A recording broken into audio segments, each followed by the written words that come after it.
Senator Serrano of, PP Servicer? Yes po.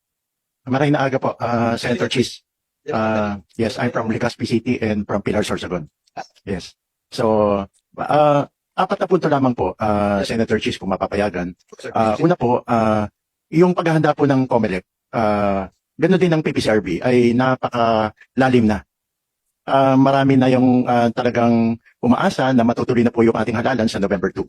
At kaakibat nito, Marami rin nung nagdadasal na hindi matuloy yan. alam ko po, Halos pareho lang yan. alam ko po. Yung position na po namin. Pero kaakibat din nito na ang paghahanda na po na ito ay napapalapit na. Kung hindi po ako nagkakamali ay 34 araw na lamang bago yung unang araw ng pagpapile ng COC mula ngayong araw nito.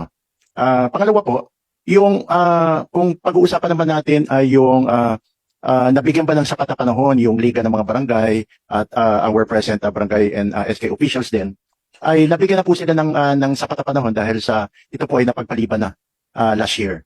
At ito ay in-extend nga dahil sa nagkaroon tayo ng fixing the term limit to 4 years. Hindi pa nga ho natin nasusubukan yung 4 years eh. Pero meron na tayong panukala na dagdagan pa na 1 taon. Kagaya nga rin po nang nabanggit ko sa House of Representatives. Pwede naman ho talaga ito pag-usapan. Wala ho tayong pinag-uusapan doon kung mas maigi yung 5 years over the extension of 1 year to 4 years. Pero hindi pa ho natin nasubukan yun eh. Pero yung halalan po, papalapit na. Napakalapit na po.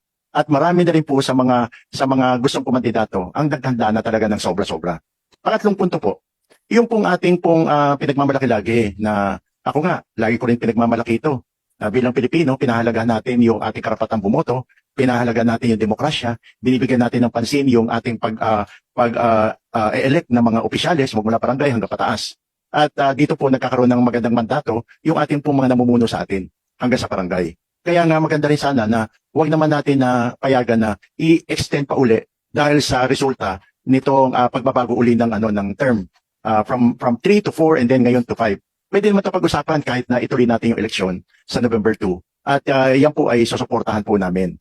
Pangapat po at panghuli, gusto natin din pong sabihin din dito na ayaw natin na isipin ng taong bayan na nung tayo ay nag-postpone because of the new term limit, ay binigyan ng pag-ayon ng taong bayan. Pero ngayon kapag ginawa uli natin yan, baka hindi na po yan magiging positibo.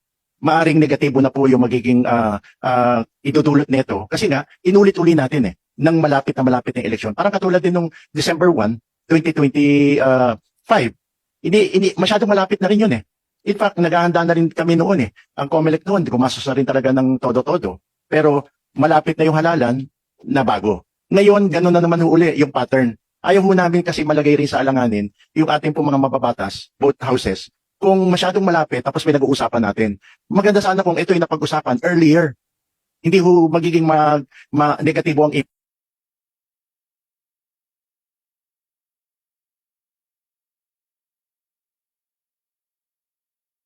po natin talaga pinipigilan yung Kongreso para makapag-isip ng mas mga magagandang mga panukala. Ang atin lang pong parang hindi na ho maganda yung timing. Napakalapit na po. Alam niyo po sa pag-uusap natin ngayon, marami na ako nakikita sa social media na mga nagkakaroon na ng mga aspirants orientation or mga COC filers orientation. Ang dami-dami na. At hanggang aabot yan hanggang sa mga first or second week of September. Ang dami-dami na. Marami na ngayon mga naghahanda na, nagbubuo na ng mga teams. Pero tapos ito pinag-uusapan natin. Hindi ho maganda talaga yung timing. Gustuhin ko man sana na maibalik yung panahon na sana pinag-usapan natin ito mas maaga-aga. Pero pwede naman natin ito pag-usapan pagkatapos. And I'm sure, yung mga nabigyan ng pagkakataon na ito ay na-postpone, huwag naman ho sana natin sagadin pa ng another postponement ng malapit-lapit na sa halalan.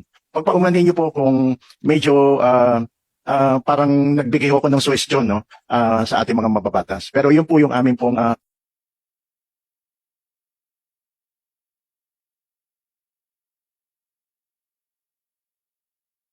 po yung ating halalan sa November 2 at pag-usapan natin muli pag-set ng term limit to 5 years or even 6 years kung gusto yung talaga ng Kongreso. Maraming salamat po. Just Mapalos. Siri Mantabi, salamat doon. Yung mga kandidatong naghanda na po dahil huli. Get the facts straight, fast, and fresh. Follow Chai Toys and News on Facebook for daily news updates, exclusive coverage, and stories that hit close to home. Don't get left behind.